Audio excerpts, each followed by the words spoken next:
El Dios de la Biblia. El Dios de la Biblia es personal. En Efesios capítulo 1, verso 4, se observa que Dios tiene un plan y que por consiguiente Él piensa. En Génesis 1:1, Dios no solo piensa, sino que actúa.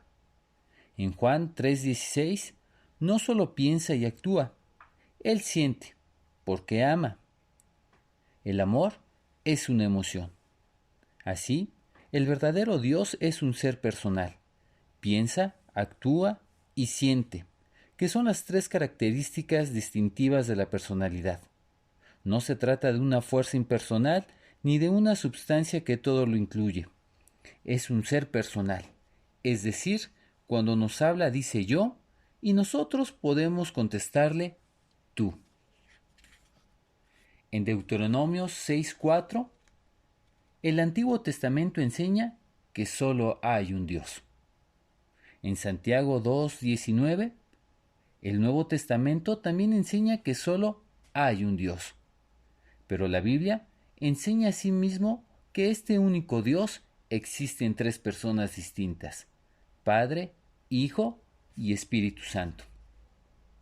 En Génesis 1:1, la palabra empleada para Dios figura aquí en plural, en el hebreo original.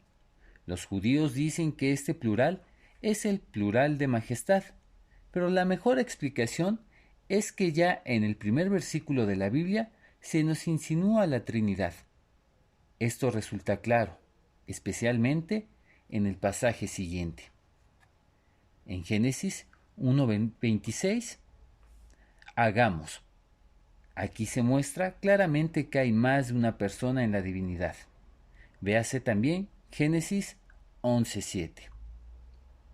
Génesis 16, versículos 7 y 13. El ángel del Señor se apareció a Agar, pero ella se dio cuenta de que era más que un ángel creado, era Dios.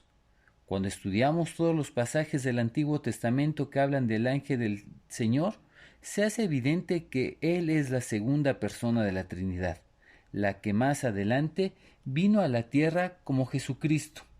La segunda persona de la Trinidad es una persona diferente de la primera persona, pero ambas son Dios. En Isaías 44:6 se nombra aquí dos personas de la divinidad: el Señor, Rey de Israel, y su Redentor, el Señor de los ejércitos. Por supuesto, el Redentor es Cristo. Pero tanto el Redentor como el Rey son uno mismo y único Jehová, el Señor. Véase también Isaías capítulo 6, verso 8. Isaías 48:16. Así como el pasaje anterior mostró que la primera y la segunda personas de la Trinidad son diferentes, este pasaje demuestra que hay otra persona en la Trinidad llamada el Espíritu. Isaías 63, versos 9 y 10. Así como el pasaje anterior mostró que la primera y tercera personas de la Trinidad son diferentes, este pasaje demuestra que la segunda, el ángel del Señor, y la tercera persona son diferentes entre sí. Mateo 3, versos 16 y 17. Este es el más claro de todos los pasajes. Cada una de las tres personas se muestra claramente aquí. Lea también Mateo 28:19, Juan 15:26 y Primera de Pedro 1:2. En Mateo capítulo 9, verso 2 al 7, Jesucristo asume el poder de perdonar pecados como su derecho lógico, demostrando así que Él es Dios. En Mateo capítulo 8, versículo 20, Jesús dice que Él está en todas partes al mismo tiempo, demostrando así que Él es Dios. También en Mateo capítulo 28, versículo 20, así como Jesús se halla en todos los espacios, así existe también a través de todos los tiempos. En Juan capítulo 1, del verso 1 al 3, la palabra griega traducida por el vocablo verbo o palabra es otro nombre dado a Cristo. Estos versículos nos dicen que Él, Jesucristo, es Dios y que hizo todas las cosas y revela al Padre. Juan 5:22, Jesucristo será juez de toda la humanidad, solo Dios podría hacer esto. En Juan capítulo 8, versículo 58, Jesús dijo que él vivía ya antes de los tiempos de Abraham. Abraham vivió 2000 años antes que Jesús naciera de María. Como Dios, Jesucristo es eterno. En Juan capítulo 17, 5, Jesús dijo que él vivía como el Padre antes que el mundo fuera hecho. Otra afirmación de su preexistencia eterna, atributo que solo a Dios corresponde. En 2 de Corintios capítulo 5, verso 10, aquí nuevamente se nos dice que Cristo juzgará a todo el mundo.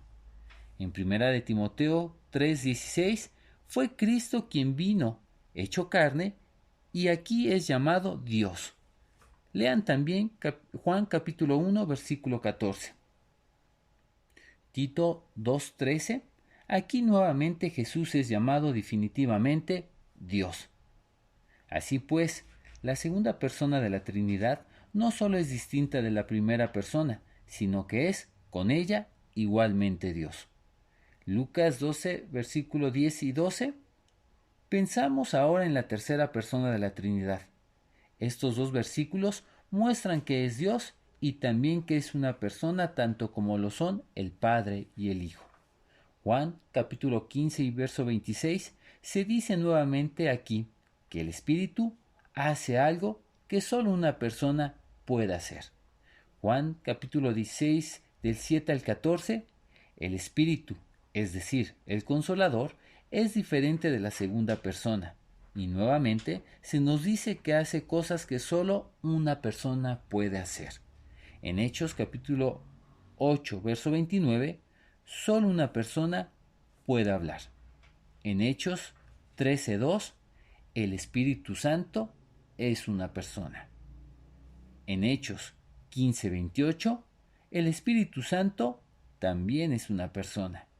Hechos 16, del verso 6 al 7, el Espíritu Santo se muestra como una persona. En Efesios capítulo 4, versículo 30, los pasajes anteriores demuestran que el Espíritu Santo piensa y actúa. Este pasaje demuestra que Él también siente. Segunda de Pedro 1:21, el Espíritu Santo es una persona. Él es la persona de la Trinidad que nos dio la Biblia, pues inspiró a los autores humanos que escogió para que la escribieran. Es fundamental y básico para nuestra fe cristiana el tener presente claramente los hechos que conciernen a la Trinidad.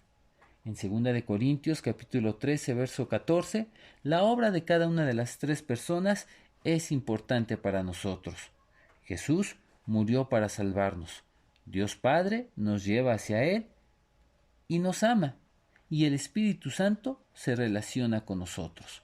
En Apocalipsis capítulo 1, versículo 17 al 18, es porque Jesús es Dios, que podemos estar seguros de que, después de tomarlo como nuestro Salvador, iremos al cielo. Él es el Alfa y el Omega, el primero y el último. Él es Dios. En Romanos capítulo 8, verso 14, 26, 27, el Espíritu Santo es una persona y es el quien nos guía a Cristo. Es el Espíritu Santo quien nos comunica las cosas de Dios.